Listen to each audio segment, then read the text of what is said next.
PKI ini dikejar, diburu sama Belanda. Waktu itu tokohnya diantaranya adalah Semaun. Itu tahun 1920 atau 21 ya. Yang kemudian nanti Semaun ini dia diburu oleh Belanda dan kemudian melarikan diri ke Moskow, dan kemudian pada waktu-waktu berikutnya dia bisa kembali lagi ke Indonesia untuk merancang gerakan untuk mendirikan negara komunis di Indonesia ini. Dan waktu itu menarik, salah satu rancangannya Semaun itu adalah menetapkan calon ibu kota negara baru bagi Indonesia. Jadi cara nyembelih kiainya tidak lagi di lehernya.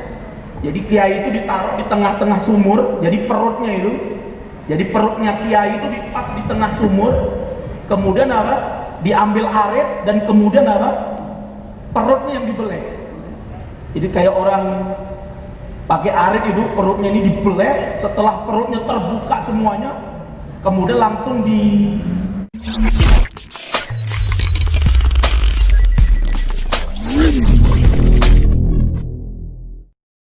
monggo, yang pertama kepada Ustadz Tengku Azhar kami haturkan.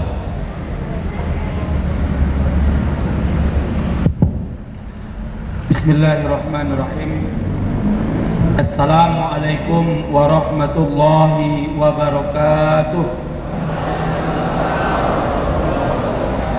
Alhamdulillahi rabbil alamin, wassalatu wassalamu ala asyrafil anbiya'i wal mursalin wa ala alihi wa sahbihi wa man tabi'ahum bi ihsanin ila yaumiddin.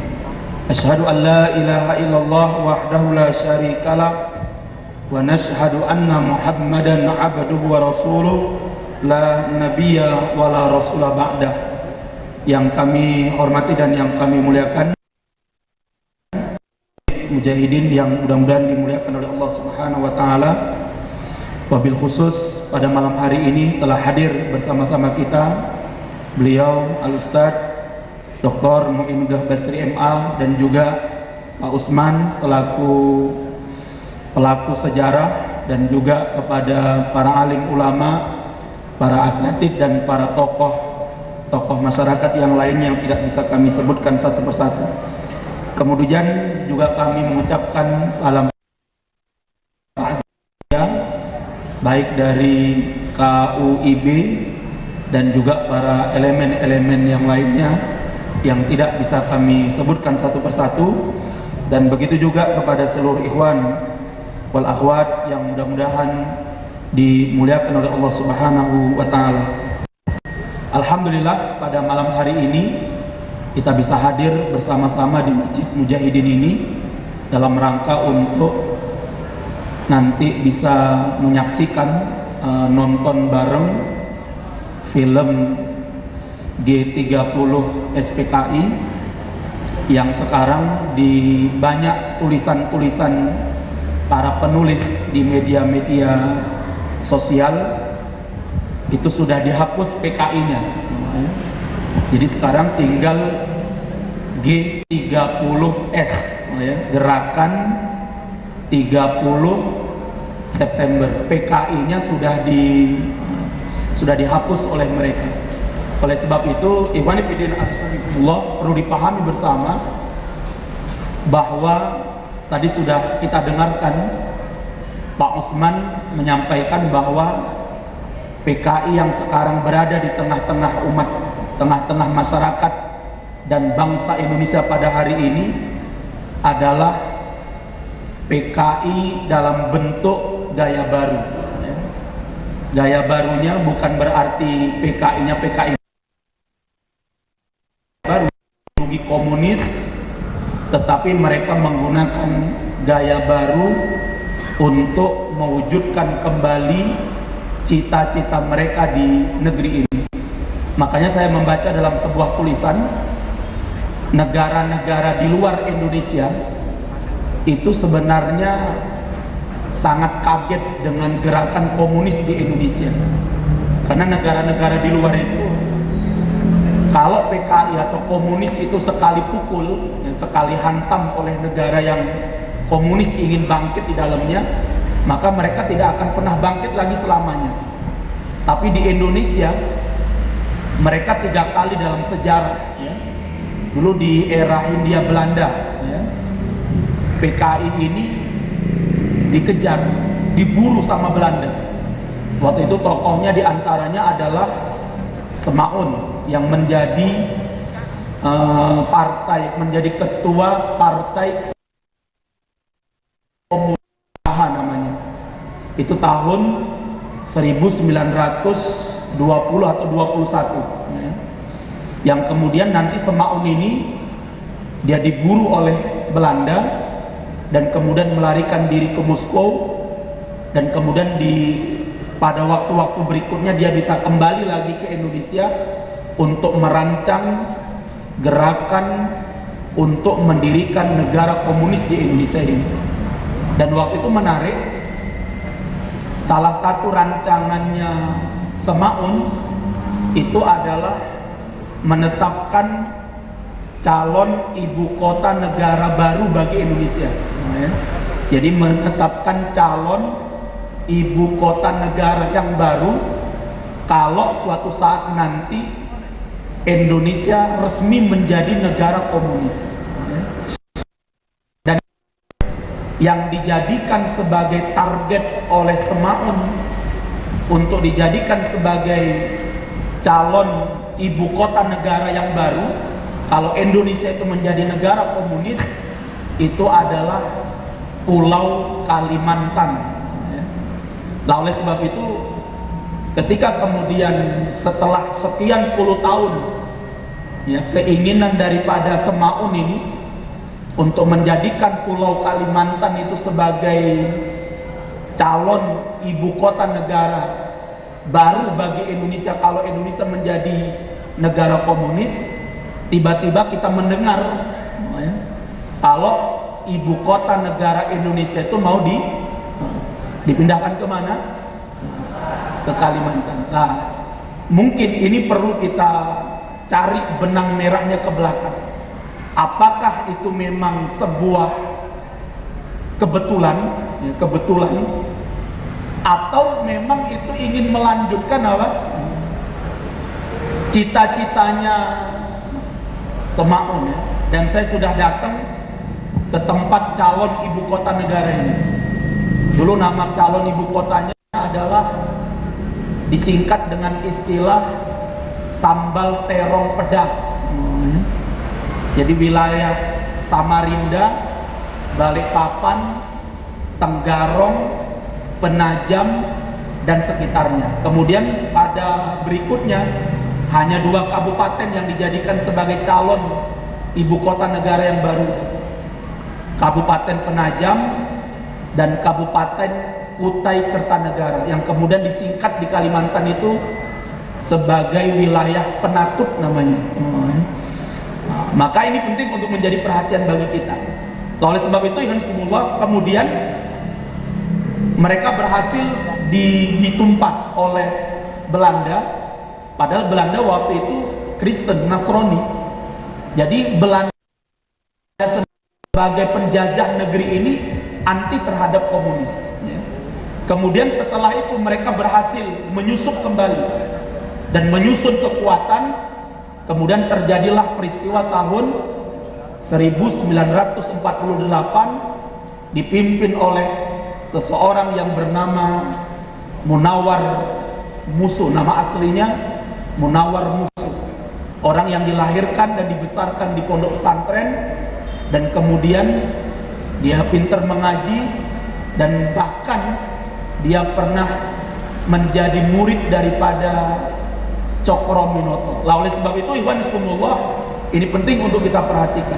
Dan akhirnya peristiwa 48 ini berhasil ditumpas oleh militer di bawah kepresidenan Soekarno.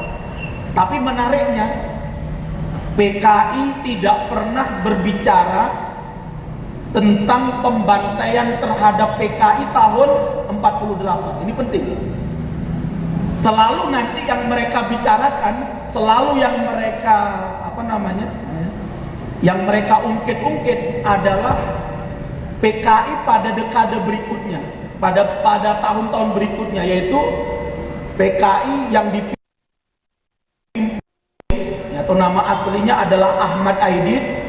Setelah dia bergabung dengan PKI, Ahmadnya dibuang dan kemudian diganti dengan Dipa Nusantara, yang mana Aidit ini saya baca dalam beberapa referensi, dia ditangkap, awalnya dia bersembunyi di wilayah Kerten. Setelah dari wilayah Kerten kemudian dipindahkan ke rumah namanya Kasiman di desa Sambeng atau Sambeng, saya ngerti ini. Sambeng. Lah ini orang-orang Solo tuh harus tahu itu. Nah, di mana tuh rumahnya Kasiman itu, di mana tuh? Di Sambeng itu, Jalan Sambeng itu. Nah itu kan harus kita pahami itu bersama itu. Di mana? Karena di rumah Kasiman inilah Aidit bersembunyi dan kemudian dieksekusi mati di perlimaan di Proliman Boyolali. Ya, di daerah Proliman Boyolali. Tahu ya Proliman Boyolali, tahu ya? Yang ada di sana ada sebuah prasasti atau sebuah patung, ya. Di dekat Proliman inilah dulu ada sebuah sumur tua. Disitulah Aidit dieksekusi mati. Makanya dalam data yang pernah diberikan oleh BAIS, Badan Intelijen Strategi Angkatan Darat, kepada kami di Gerakan Bela Negara, itu kemudian dibangun sebuah prasasti yang menurut data BAIS itu untuk mengenang kesatriaannya DNA ini. Wallahu a'lam bishawab. Ini data yang sampai kepada kita. Lah ini anak-anak kita harus pahami. Lah oleh sebab itu ikhwan bismillah, PKI selalu membongkar, mengungkap, menyingkap peristiwa 65. Karena menurut mereka pembantaian terhadap PKI itu adalah merupakan ulah dari Soeharto, kan gitu. Nah pertanyaannya, kenapa mereka PKI ini tidak pernah berbicara pembantaian terhadap PKI tahun 1940? Itu presidennya siapa? Soekarno. Lah saya khawatirnya bisa jadi mereka hari ini tidak berani mengungkit-ungkit peristiwa 48, dan mereka tidak berani berbicara bahwa Soekarno dengan militernya itu menumpas gerakan PKI di Madiun. Karena bisa jadi hari ini orang-orang yang getol, orang-orang yang hari ini masih kemudian kuat ideologinya dengan PKI, sedang bersembunyi di sebuah tempat yang hari ini menggunakan nama Soekarno. Kalau nama Soeharto udah nggak ada kan, Golkarnya sudah tumbang.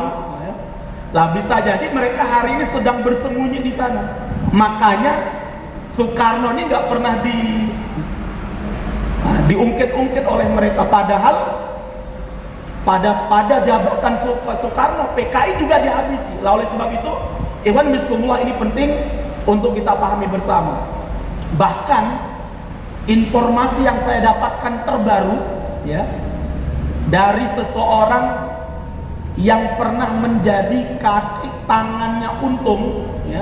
Jadi di Solo itu Pak, di Solo itu ternyata ada orang yang hari ini masih hidup, usianya sudah 83 tahun ya, sudah 83 tahun, sudah sepuh. Dia mengaku dia menjadi kaki tangannya Untung, dan pernah ikut rapat sebelum terjadinya peristiwa 65 itu di Istana Negara Bogor, dan dia menceritakan bagaimana peristiwa 65 itu jauh lebih kejam, jauh lebih dahsyat daripada yang difilmkan di G30 PKI. Ini penting ya, dan suatu saat insya Allah kita akan, kayaknya udah nggak mungkin ditampilkan karena orangnya sudah sepuh, tapi kita berupaya nanti suatu saat bisa kita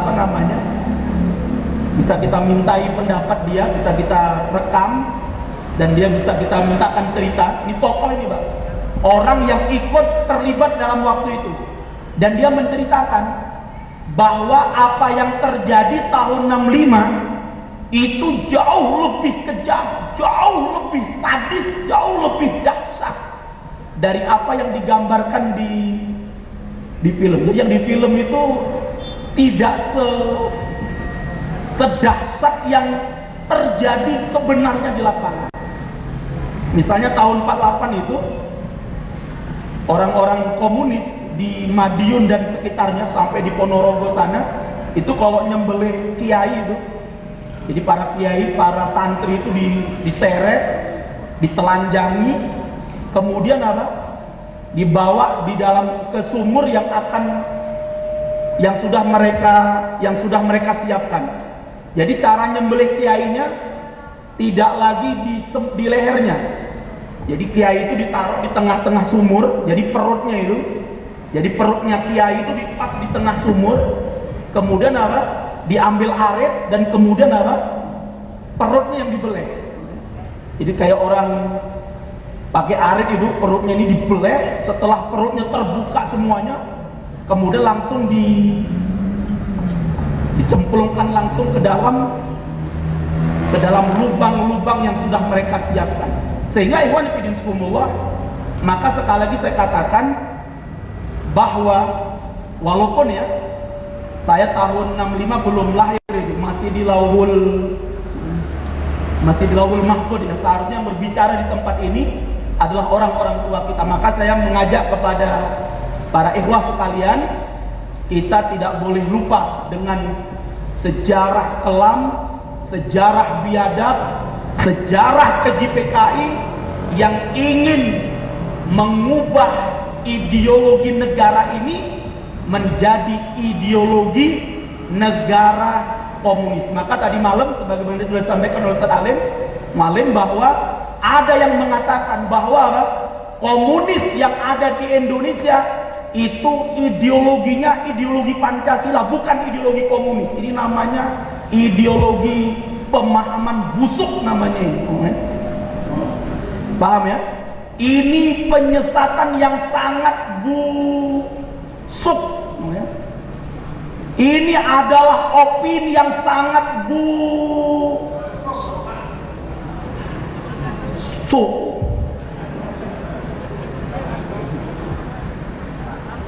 Nggak ada orang yang namanya saja partai komunis, kok ideologinya ini jelas ini adalah opini yang sangat busuk ini untuk menyesatkan generasi-generasi kita pada hari ini. Maka sebelum saya tutup, bahwa ada 3 gerakan utama komunisme gaya baru pada hari ini. Yang pertama, mereka hilangkan fakta-fakta keji, fakta-fakta hitam, fakta-fakta kelam tentang kebiadaban PKI, dan itu sudah mereka lakukan. Misal tadi Pak Usman sudah mengatakan di Solo tanggal 22 peristiwa pembantaian di Solo, namanya peristiwa Pedung Kopi, itu ditutupi oleh PKI dengan peristiwa Jembatan Bacem. Jadi kalau kita nanti nonton itu film Jembatan Bacem, hati-hati ya, karena Jembatan Bacem ini menjadi saksi di mana di situ PKI ditumpas, ya, orang-orang PKI dieksekusi oleh umat Islam dan oleh militer di bawah Jembatan Bacem. Lah, film ini selalu dibangkitkan, diceritakan, dinarasikan bahwa PKI itu dibantai, sehingga mereka mengatakan PKI itu bukan pelaku tapi adalah korban. Padahal sebelum PKI dieksekusi mati terlebih dahulu telah ribuan, bahkan di Solo puluhan umat Islam. Salah satunya PKI mengeksekusi mati Bupati pertama Sukoharjo. Disembelih, Pak. Bupati pertama Sukoharjo namanya Suwarno Hanggopati itu disembelih di Tirtomoyo, Wonogiri.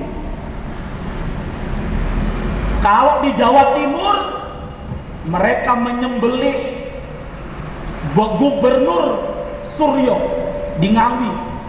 Mereka seret 10 km nggak mati, sembelih. Bahkan Dokter Muwardi yang hari ini namanya dijadikan sebagai apa? Nama Rumah Sakit Umum Daerah Solo, Surakarta, namanya Rumah Sakit Muwardi. Itu diculik oleh 4 orang PKI dan sampai hari ini tidak diketahui di mana kuburan Dokter Muwardi, dan masih banyak lagi.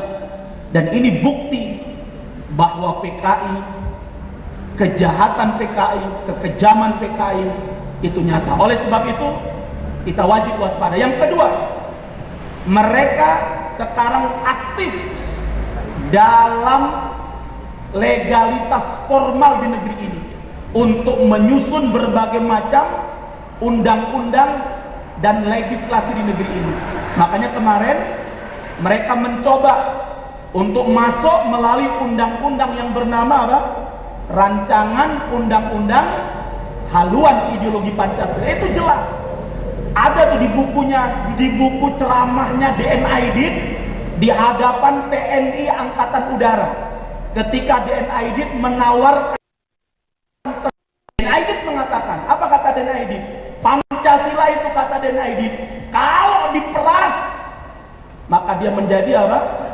Trisila. Kenapa? Karena kata DN Aidit, aslinya di Indonesia itu hanya ada 3 kelompok besar saja. Satu, kelompok nasionalis, mau diwakili dengan sila ketiga, Persatuan Indonesia. Yang kedua, kelompok agama, diwakili dengan sila pertama, ketuhanan yang Maha Esa.